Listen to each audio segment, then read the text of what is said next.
Time now for this week's Chevy Spotlight on a Boerne Greyhound on the mend. Quinten Dormady moved to Boerne last season, and his impact on the squad was felt immediately, passing for over 3,000 yards and 27 touchdowns, en route to district offensive MVP and honorable mention All-State honors as a sophomore. I went from a big school to a small school.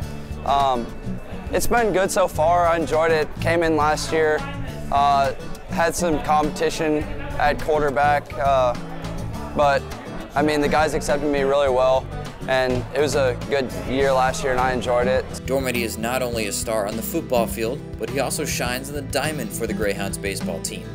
It was on the base pass, though, that made the biggest impact on his football career. We were in the 4th round of the playoffs. Catcher threw down to second, dove back in, and tore my labrum in my shoulder. I mean, it's just a freak accident.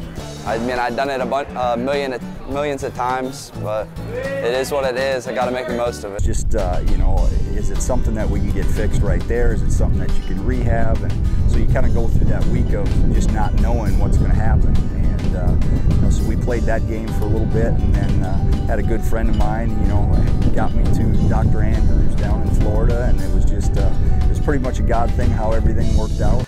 A 4 to 6 month recovery for Quinten, leaving the Greyhounds to find a quarterback for the upcoming season. He took it upon himself to work with David Snelling through the summer and get him ready for the year. Me and him were up there every day for hour, 2 hours, just working on mechanics and trying to get him into the swing of things so that when 2-a-days did come around that he kind of had a little bit different mindset, because last year he played receiver. Look at me at that age, and I don't know that I could have handled either situation as well as those two guys have.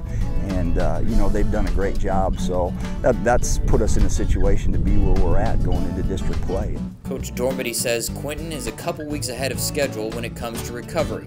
He's back throwing again and trying to get his strength to return. I feel good about where I'm coming throwing-wise. It's amped up pretty quick, and I feel good about it.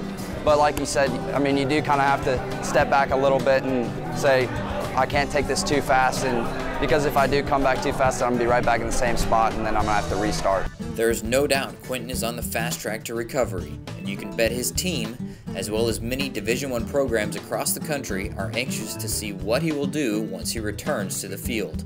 With this week's Chevy Spotlight, I'm Brandon Moore.